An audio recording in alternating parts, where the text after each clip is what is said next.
In ancient Cyprus, in 300 BC, lived Zeno of Citium, a wealthy merchant whose riches were enviable. During a journey from Phoenicia to Piraeus, his ship sank, taking with it the precious cargo. In a single uncontrollable event, Zeno, the wealthy trader, found himself impoverished in an instant. Put yourself in Zeno's shoes. How would you react to witnessing the fruits of a lifetime taken by the relentless force of nature? What would be the appropriate response? Anger? Sadness? Would you feel cheated by life? For most, those would be natural reactions, but for Zeno, the progenitor of Stoicism, a subtle shift endures as an eternity, and a slight reframing of the mindset can bring about significant and lasting transformations. The core of Stoicism lies in inherent acceptance and indifference. After immersing himself in the works of Socrates and other great philosophers, Zeno conceived and propagated Stoicism. According to Zeno, while we have limited control over external events, we have the power to control our response to them, and it is our responsibility to wield that control masterfully. Instead of lamenting over spilled milk, or in this case, sunken goods, Zeno focused on maintaining his serenity in the face of adversity, preserving calmness and neutrality even amid his adverse situation. Today, Stoics are commonly seen as unshakable individuals, refraining from emotional extremes, devoid of fits of anger or anxiety crises. However, the original conception of Stoicism goes beyond that image.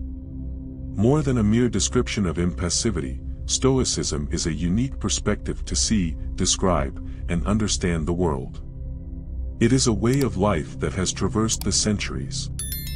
Stoic philosophy remains applicable to contemporary circumstances, as it did millennia ago, with equally impactful benefits. Stoicism empowers us to process negative emotions arising from adverse experiences and transform them into reflections that offer us a singular view of the world. Perspective is crucial, as everyone, on the vast stage of existence, has distinct experiences and, therefore, unique visions. The Stoics, gathering and disseminating their philosophy in public spaces, sought broad dissemination of their principles.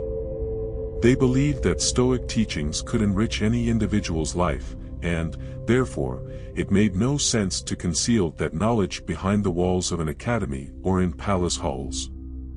So, from slaves to emperors, everyone could learn and embrace Stoicism. Among notable Stoics are Epictetus, whose name translates as acquired because he was once a slave, Seneca, an illustrious statesman, and Marcus Aurelius, a Roman emperor and one of the most influential men ever lived. The early Stoics practiced what they preached, avoiding any form of segregation and leading the battle against inequality. Stoics, pioneers in coining the term cosmopolitan, literally translated as citizen of the world, evoke in our minds metropolises like New York, Toronto, Dubai, and London, due to their wealth of diversity. This unity and coexistence were exactly what the Stoics advocated. During the origin of Stoicism, women were discouraged from seeking philosophy, but the Stoics categorically rejected that idea. Musonius Rufus, Epictetus' teacher, asserted, not only men possess enthusiasm and a natural inclination toward virtue, but also women. They rejoice as much as men in noble and just actions, rejecting the opposite. If this is true, why would it be appropriate for men to seek the practice of philosophy and not women? Even in an unreceptive era, women could freely explore Stoicism and become Stoics. So, why does Stoicism attract so many as a way of life? In a world full of unexpected twists, our emotions can stir the waters.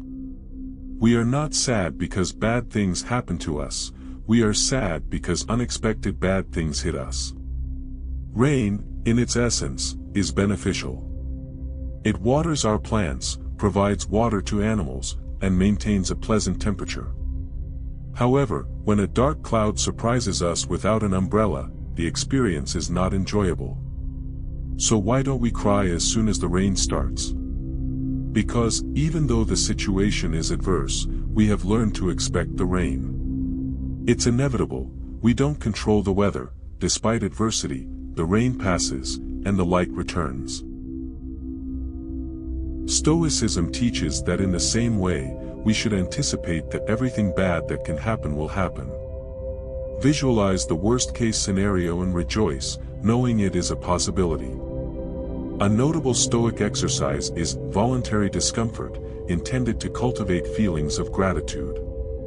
Sleeping on the kitchen floor, taking cold showers instead of the usual hot ones, eating only potatoes for a few days are such practices. This exercise helps understand that, no matter how challenging the situation, we will survive and potentially thrive with the right mindset. By enduring these uncomfortable circumstances, we indirectly prepare our minds for future adversities. In a world saturated with advertising constantly insisting on certain standards, we are made to believe that without the next big achievement, a specific appearance, or a certain amount of money, we will never truly be happy. This message is more crucial than ever. We enter this world virtually ignorant. We grow, absorbing knowledge at home, in school, and through direct observation of the world around us. The question that arises is, should we internalize all that knowledge? By doing so, we run the risk of setting unattainable expectations for our lives, which ultimately would leave us disappointed and unsatisfied. Living this way is not the most appropriate approach. Instead, the focus should be on improving ourselves, for ourselves. We must take actions for our own sake and solely for that reason. Associating any external hopes or secondary ties to our actions often leads us to disappointment. In many cases, we end up trying to fill that void with external elements. Stoicism, however, instructs us that by approaching life this way, we place our happiness in the hands of external forces, which can, at any moment, fail. Cars often break down, natural disasters devastate entire cities, and divorce rates increase year after year. Even things granted to us freely in life come at a cost. This cost, both physical and mental, as Seneca once expressed, is that learning to live with less will create space in your life for things that truly matter to you.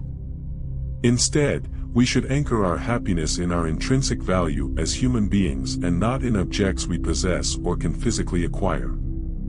The sensible choice is to do our best to maintain calmness, regardless of life's whims. Because, regardless of what we desire, at the end of the day, we have no control over most things that happen to us, but we have total control over how we react to those circumstances. This is the dichotomy of control, the most crucial principle in Stoic philosophy.